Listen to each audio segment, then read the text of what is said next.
اس کی مثال یہ ہے کہ ابھی یہ چاول اکڑ میں ہیں، ابھی ان کا کوئی فائدہ نہیں ہے، ابھی اگر اس حالت میں ان کو کھایا جائے گا یہ نقصان پہنچائیں گے، یہ پیٹ کے اندر درد بھی کر سکتے ہیں، ان کے اندر کوئی خوشبو بھی ابھی پیدا نہیں ہوئی ہے، لہذا ابھی یہ چاول نامکمل ہیں، یہ کھانے کے لائق نہیں ہیں۔ ابھی جب ذرا سے پک کر کے جب یہ نرم ہو جائیں گے آپ آگ کو بند کر دیں گے، پھر اس کے بعد یہ کوئی شور نہیں مچائیں گے، پھر ان کو دم میں آنے کے لیے رکھ دیا جائے گا۔ جب ان کا دم مکمل نکل جائے گا، جب آپ ڈھکن کو کھولیں گے تو وہ چاول بڑے ملائم ہو چکے ہوں گے، ان کی خوشبو پورے کمرے کے اندر پھیل چکی ہوگی، کیونکہ وہ مٹ چکے ہیں، وہ اپنے آپ کو آگ کے ذریعے سے ختم کر چکے ہیں۔ اگر اب ان کو کھاؤ گے تو لذت آئے گی، ان میں سے خوشبو پیدا ہوگی، کیونکہ چاول اپنے آپ کو مٹا چکے ہیں، ختم کر چکے ہیں۔ اسی طریقے سے وہ اللہ کے نیک بندو، جتنے لوگ اپنی انا کا شور مچاتے ہیں سمجھ لینا ابھی نامکمل ہیں، اپنی مالداری کا شور مچا رہے ہیں سمجھ لو نامکمل ہیں، اپنے پیسے کی بناوٹ دکھلا رہے ہیں سمجھ لو نامکمل ہیں، اپنی زبان سے اکڑ کی باتیں کرتے ہیں سمجھ لو نامکمل ہیں۔ جس دن مکمل ہو جائیں گے اس دن ان کی زبان خود بخود اپنی اوقات میں آ جائے گی، نرم لہجہ ہوگا، نرم گفتگو ہوگی۔ جب ان کی نرم گفتگو ہوگی تو ان کی خوشبو دور تک پہنچے گی اور ان سے لوگ فائدہ بھی اٹھائیں گے۔ یہ حال میرا اور آپ کا ہو چکا ہے کہ ہم جب شور مچاتے ہیں تو سمجھ لو نامکمل ہیں، ابھی ہم سے کوئی فائدہ نہیں اٹھایا جا سکتا، ابھی اور ضرورت ہے آگ پر پکنے کی، ابھی اور ضرورت ہے مجھے اور آپ کو آگ پر پکنے کی۔ لہذا او اللہ کے نیک بندو، اگر میں اور آپ چاہتے ہیں کہ ہم اس دنیا کے اندر بڑے بن جائیں، ہم اس دنیا کے اندر ایسے ہو جائیں کہ اللہ کی مخلوق کو فائدہ پہنچانے والے ہو جائیں، تو سب سے پہلے اپنے اندر سے انا کے بت کو توڑا جائے، اپنے اندر سے تکبر کو نکالا جائے۔ جتنے بزرگ اس زمین پر گزرے ہیں، یہاں تک کہ میرے اور آپ کے آقا، ارے ان سے بڑا تو کوئی اس زمین پر نہیں گزرا، لیکن ذرا میرے آقا کی حالت دیکھو، میرے آقا کی زندگی گزارنے کے طریقے دیکھو۔ اگر آپ مجمع کے اندر بیٹھے ہوئے ہیں، ایسا نہیں ہے کہ آپ کہیں الگ بیٹھ گئے اور صحابہ کو دوسری جگہ بٹھا دیا، آپ اونچی جگہ بیٹھ گئے، صحابہ کو نیچی جگہ بٹھا دیا، نہ میرے بھائی، بلکہ آپ صحابہ کے بیچ میں بیٹھتے تھے۔ اور راوی تو یہاں تک بیان کرتا ہے کہ جب ہم کبھی ملنے کے لیے آتے تو ہمیں سمجھ نہیں آتا اس بھیڑ میں اللہ کے نبی کون سے ہیں، اس بھیڑ میں ہمارے محبوب کون سے ہیں۔ کبھی ہم سمجھتے کہ حضرت ابو بکر ہیں، کبھی ہم سمجھتے حضرت دہیہ کلبی ہیں، کبھی ہم کسی اور صحابی کو سمجھتے، کیونکہ اللہ کے نبی کے چاروں طرف صحابہ بیٹھے ہوئے ہوتے تھے۔ ایسا نہیں کہ ایسے میرے آقا بیچ میں بیٹھے ہوئے ہیں اور صحابہ ان کے سامنے اس طریقے سے بیٹھے ہوئے ہیں کہ جیسے استاد اور شاگرد بیٹھے ہوئے ہوں۔ نہ میرے بھائی، آپس میں مل کر کے ایسے بیٹھتے تھے کہ آنے والے کو معلوم ہی نہیں ہوتا تھا ان میں اللہ کے نبی کون سے ہیں۔ جب میرے آقا بات کرتے بھیڑ ہو جاتی، صحابہ عرض کرتے اللہ کے نبی آواز آنے میں دشواری ہو رہی ہے، ذرا ہم آپ کے لیے اونچی جگہ کا انتظام کر دیں۔ صرف اس وجہ سے نہیں کہ بناوٹ ہے، اس وجہ سے کہ اللہ کے نبی آپ کی باتوں سے ہم فائدہ اٹھا لیں۔ تب ایک چوکی سی بنائی، ایک منبر سا بنایا، اللہ کے نبی کو صحابہ اس پر بٹھا دیا کرتے۔ اللہ کے نبی اب فرمائیں اب آپ کی آواز ہم تک آ رہی ہے، اسی لیے میرا بیٹھنا یہاں اور آپ کا بیٹھنا وہاں، اسی لیے میرے آقا سے ثابت ہے تاکہ آپ تک آواز پہنچ جائے۔ یہ بناوٹ کی علامت نہیں ہے، یہ تکبر کی علامت نہیں ہے، یہ صرف آپ کو آسانی پہنچ جائے آواز کی۔ لہذا او اللہ کے نیک بندو، اسی طریقے سے میرے اور آپ کے آقا جب بیٹھے ہوئے ہیں، صحابہ ساتھ بیٹھے ہوئے ہیں، اب آنے والا مہمان آ رہا ہے لیکن نہیں پہچان رہا ہے، چنانچہ حضرت ابو بکر فوراً اٹھ جایا کرتے اور اٹھ کر کے کوئی ایک کپڑا لے کر اللہ کے نبی کے سر کے اوپر اس طرح کر دیا کرتے تھے، حالانکہ میرے آقا کو معلوم نہ ہوتا تھا۔ حضرت ابو بکر کی نیت یہ ہوتی تھی کہ شاید آنے والا سمجھ جائے کہ ان میں کوئی اللہ کا نبی نہیں ہے، بلکہ اس کپڑے کے نیچے جو بیٹھے ہوئے ہیں وہ اللہ کے نبی ہیں، آنے والے کو دقت نہ ہو، دشواری نہ ہو۔ اسی طریقے سے جب آپ راستے کے اندر چلتے تھے، آپ جب راستے کے اندر سفر کرتے تھے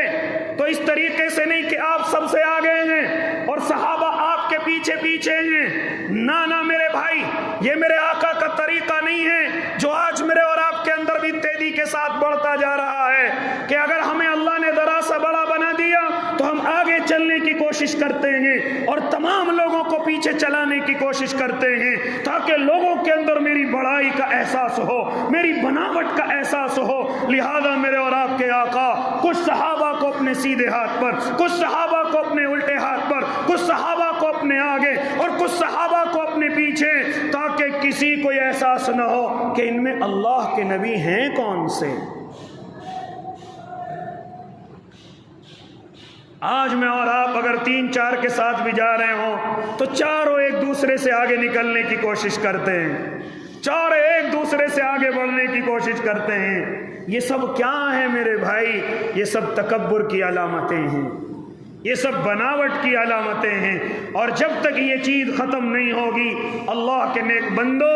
کوئی بھی فائدہ مجھ سے اور آپ سے کسی کو نہیں پہنچ سکتا۔ اگر میں اور آپ فائدہ پہنچانا چاہتے ہیں اللہ کی مخلوق کو، اگر ہم چاہتے ہیں کہ جو نعمت اللہ نے ہمیں دے رکھی ہے تو اس پر اترانے کی ضرورت نہیں، بلکہ اس کا شکریہ ادا کرنے کی ضرورت ہے، اس کو زبان سے ظاہر کرنے کی ضرورت نہیں۔ اگر اللہ نے آپ کا کاروبار چلا دیا تو اس کو زبان سے نکالنے کی ضرورت نہیں۔ اگر اللہ نے آپ کو کوئی بھی نعمت دے رکھی ہے اس کو زبان پر تکبر کے انداز میں لانے کی ضرورت نہیں، ورنہ میرا اللہ صبح کو اگر مالدار بنانا جانتا ہے تو شام کو بھکاری بھی بنانا جانتا ہے، اور میرا اللہ نے ایسا کیا ہے۔ لہذا او اللہ کے نیک بندو، آج میرے اور آپ کے اندر بہت ساری جہاں بگاڑ کی وجوہات ہیں، ان میں سے سب سے بڑی وجہ یہ ہے کہ ہمارے اندر انا آ چکی ہے، ہمارے اندر تکبر آ چکا ہے۔ آج ہمارے شہروں کے اندر، ہماری گلیوں اور محلوں کے اندر جانتے ہو اتحاد کیوں نہیں ہو پاتا، اتفاق کیوں نہیں ہو پاتا؟ جہاں اس کی اور وجوہات ہو سکتی ہیں، میں تو اس نتیجے پر پہنچا ہوں کہ آج ہمارے اندر اختلاف کی وجہ میری اور آپ کی انا ہے اور تکبر ہے۔ ہر برادری والا اپنے آپ کو دوسرے سے بڑا سمجھ رہا ہے، کیا نہیں ایسا؟ اور بتلاتے کیوں نہیں اللہ کے نیک بندو؟ یہی تو اختلاف کی وجہ ہے۔ آج اگر کسی سے کوئی غلطی، کوئی مباحثہ ہو جائے تو آدمی چپ ہونے کے لیے تیار نہیں، اگر چپ ہو گیا تو اس کی نظروں میں گر جاؤں گا، اگر چپ ہو گیا تو یہ میری بے عزتی کرے گا، اگر میں چپ ہو گیا تو میری مذاق اڑائے گا، اس لیے اگر اس نے 2 لفظ کہے ہیں میں اس کو 4 جب تک نہ کہہ دوں مجھے سکون نہیں ملے گا۔ اسی لیے آج یہ بات چیت آپس کی جب آگے بڑھ جاتی ہے پھر نقصان تک پہنچتی ہے، پھر لڑائی اور جھگڑوں تک پہنچتی ہے، اور پھر یہی انا کسی کی جان تک لے لیتی ہے، کسی انسان کو اس دنیا سے رخصت کرا دیتی ہے۔ لہذا آج میں اور آپ جو سب سے زیادہ نقصان کے اندر ہیں اسی کی وجہ یہ ہے کہ ہم ایک دوسرے کو نیچا دکھانے میں لگے ہوئے ہیں۔ اگر خدا نخواستہ کسی سے بحث ہو گئی، کسی بڑے نے مجھے ڈانٹ دیا یا کسی نے مجھے سب کے سامنے ڈانٹ دیا، بہت سے لوگ ایسے ہیں کہ وہاں تو جواب نہیں دیتے لیکن پھر طریقہ دوسرا اختیار کرتے ہیں، ارے اس کو بھی سبق سکھاؤں گا، اس کی پولیس میں رپورٹ کروں گا، ابھی اس کی مخبری کروں گا، اس کو سبق سکھاؤں گا، یہ کون سا کاروبار کرتا ہے اس کا کاروبار چھنواؤں گا۔ لہذا اگر وہاں بھی بس نہ چلے تو پھر میں اور آپ ایسے اگت بھگت کے پاس پہنچتے ہیں جس کو جا کر کے پیسہ دیتے ہیں اور صرف یہ کہتے ہیں کہ اس کا کاروبار برباد ہو جائے، اس نے میرے ساتھ اس طرح کی بدتمیزی کی ہے، اس نے میرے ساتھ اس طرح کا معاملہ کیا ہے، لہذا تو چاہے جتنے پیسے لے لے لیکن میرے اس پڑوسی کا، میرے اس بھائی کا کاروبار برباد ہونا چاہیے۔ کیا ایسا نہیں ہے میرے اور آپ کے اندر؟ اگر کاش ہم ذرا سا برداشت کر لیتے تو میری عزت بھی بچ جاتی اور میرا بھائی بھی برباد ہونے سے بچ جاتا، لیکن اتنی برداشت ہے کس کو آج کے اس دور میں؟ لہذا او اللہ کے نیک بندو، اس لیے آج ہم بڑا نہیں بن پا رہے ہیں، اس لیے آج ہم اللہ کی کسی مخلوق کو فائدہ نہیں پہنچا پا رہے ہیں، اس لیے آج ہم اپنے دل میں اپنے آپ کو اکیلے اکیلے بڑا سمجھ رہے ہیں، لیکن اجتماعی اعتبار سے دیکھا جائے تو مسلمانوں کی کوئی عزت دنیا کی نظروں میں نہیں ہے، مسلمانوں کا کوئی وقار دنیا کی نظروں میں نہیں ہے، مسلمان ایک چیٹی کی طرح مسئلہ جا رہا ہے، مسلمانوں کے خلاف کوئی بھی ایکشن لے کر کے کامیابی حاصل کی جا رہی ہے۔ جانتے اس کی وجہ کیا ہے؟ اس کی وجہ یہی ہے کہ میرے اور آپ کے اندر آپس میں محبتیں نہیں ہیں، ہم ایک دوسرے کی بربادی کا انتظار کر رہے ہیں، ایک دوسرے کی بربادی کی دعائیں تک کر رہے ہیں، ایک دوسرے کی بربادی پر خوش ہو رہے ہیں۔ لہذا اگر اتفاق سے میرے پڑوسی کا کوئی نقصان ہو جائے تو ہم 10 دفعہ اللہ کا شکر ادا کرتے ہیں اور لوگوں سے بتلاتے ہیں، ارے اس نے فلاں وقت میں مجھے ایسے کہا تھا، دیکھو اللہ نے اس کو کیسے برباد کر دیا۔ کسی کا ذرا سا نقصان ہو جائے تو ہم سمجھتے ہیں ہم سے بڑا بزرگ کوئی نہیں ہے، دیکھو میری ہائے اس کو لگ گئی، میری بد دعا اس کو لگ گئی۔ کیا ایسا نہیں ہے میرے اور آپ کے اندر؟ اللہ کے نیک بندو، میں اور آپ ایک دوسرے کی بربادی پر خوش نہیں ہو رہے ہیں، میں اور آپ ایک دوسرے کے نقصان پر خوش نہیں ہو رہے ہیں، میں اور آپ ایک دوسرے کے چوٹ اور بیماری لگنے پر خوش نہیں ہو رہے ہیں۔ اسی لیے اگر ہم کسی پر خوش ہو رہے ہیں تو ہم پر بھی خوش ہونے والے بہت سارے کھڑے ہوئے ہیں۔ ایسا نہیں ہے کہ تو اکیلا خوش ہونے والا ہے، اگر تو خوش ہو رہا ہے تو یاد رکھنا تیرے نقصان پر بہت سارے خوش ہونے والے کھڑے ہوئے ہیں۔ یہ پورا گھوم کر کے سب پر لاگو ہو رہا ہے۔ اسی لیے فرماتے ہیں میرے اور آپ کے آقا،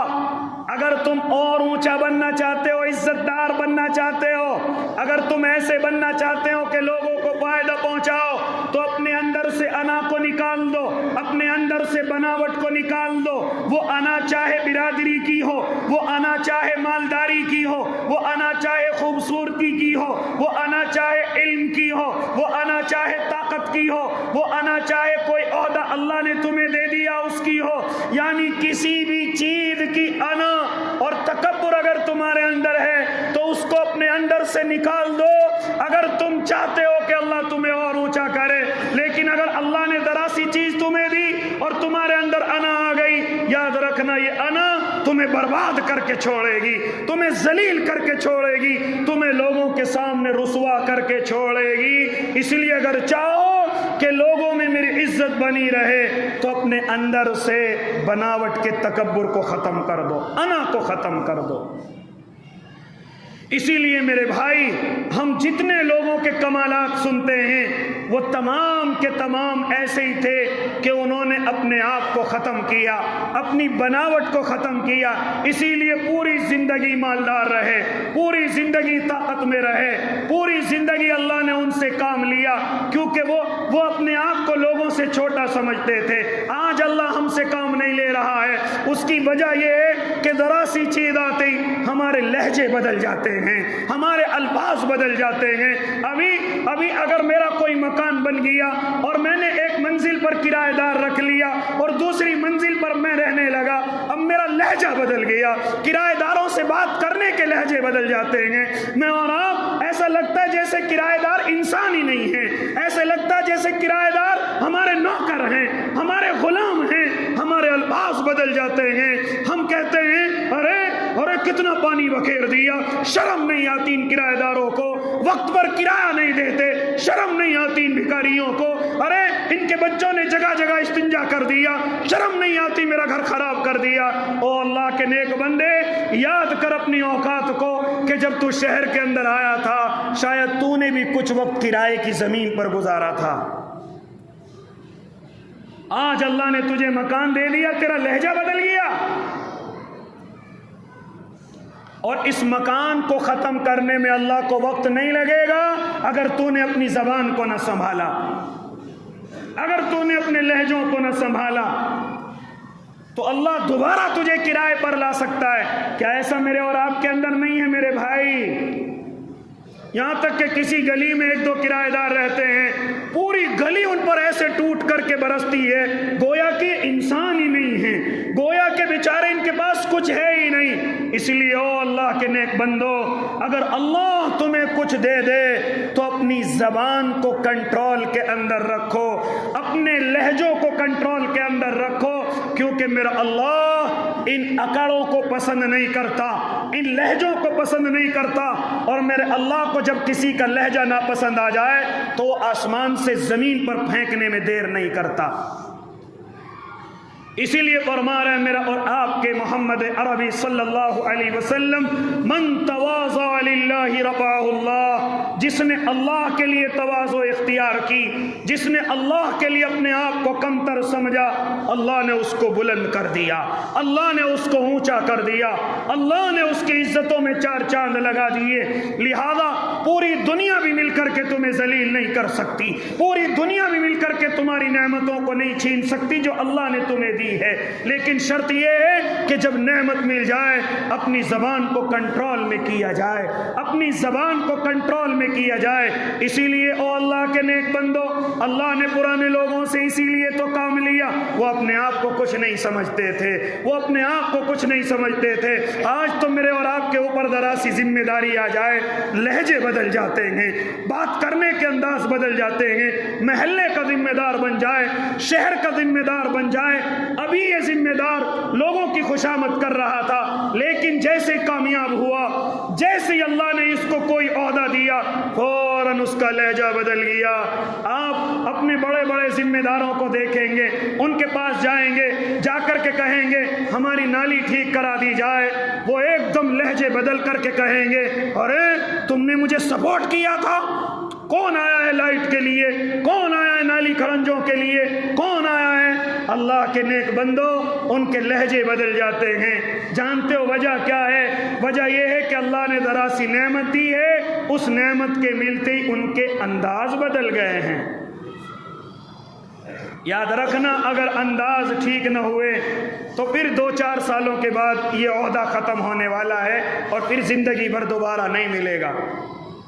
اس لیے اگر اللہ تمہیں کچھ بنا دے تو سب سے پہلے اپنی زبانوں کو صحیح کرو، سب سے پہلے اپنے انداز کو صحیح کرو۔ اسی لیے بزرگوں سے اللہ رب العزت نے اتنے بڑے بڑے اور اونچے کام لیے ہیں، کیونکہ انہوں نے اپنے آپ کو ختم کیا ہے، اپنے آپ کو انہوں نے ختم کیا۔ اور اللہ کے نیک بندو، آپ نے نام سنا ہوگا، آخری گفتگو کرنے لگا، آپ نے نام سنا ہوگا حضرت مولانا قاسم نانوتوی رحمۃ اللہ علیہ۔ جانتے ہو کتنے بڑے اللہ کے ولی، کتنے بڑے عالم گزرے ہیں؟ ہاں وہی مولانا قاسم کہ جنہوں نے دارالعلوم کی بنیاد رکھی ہے، لیکن تواضع کیسی؟ تواضع ایسی کہ ہر وقت ایک لنگی اور اپنے بدن پر ایک کرتا، حالانکہ انگریز نے شوٹ آؤٹ کے آرڈر دے دیے، گرفتاری کے وارنٹ نکال دیے کہ ان کو گرفتار کر لیا جائے، کہیں ملے شوٹ کر دیا جائے۔ جیسے ہی پولیس والا معلوم کرتا کرتا چھتا مسجد کے اندر پہنچا، دیکھا کہ ایک لنگی بنیان میں کوئی مسجد کی صفائی کر رہا ہے۔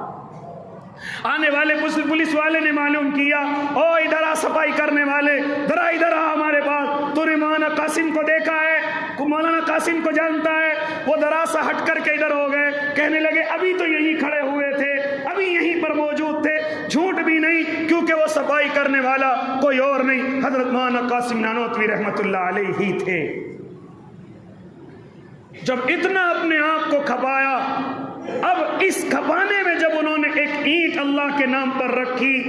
جس کو آج دنیا دارالعلوم دیوبند کے نام سے جانتی ہے، اور اللہ کے نیک بندو، پھر اللہ ایسے اونچے اونچے کام لیتا ہے کہ پوری دنیا کے اندر نام روشن کر دیا گیا، پوری دنیا کے اندر فیض پہنچ گیا۔ اور آج ہمارے پاس کچھ بھی نہیں ہے، لیکن ہمارے لہجے کیا ہوتے ہیں، ہمارے چلنے کے انداز کیا ہوتے ہیں۔ اس لیے ہم سے دنیا تو کیا، ہمارے گھر والے خوش نہیں ہوتے، ہماری بیویاں خوش نہیں ہوتی، ہمارے ماں باپ ہم سے خوش نہیں ہوتے، کیونکہ ہمارے اندر انا کا تکبر آ جاتا ہے، بڑائی آ جاتی ہے۔ اس لیے اگر چاہتے ہو کہ اللہ دنیا میں میری اور آپ کی عزت کرائے تو سب سے پہلے اپنے اندر سے انا کو ختم کیا جائے، اللہ کے لیے اپنے آپ کو چھوٹا سمجھا جائے، پھر اللہ کتنا بلند کرے گا، کتنا بلند کرے گا، یہ صرف اللہ ہی جانتا ہے۔ اللہ مجھے بھی اور آپ کو بھی عمل کی توفیق دے دے۔ جنہوں نے سنتیں نہیں پڑھی وہ سنتیں پڑھ لیں۔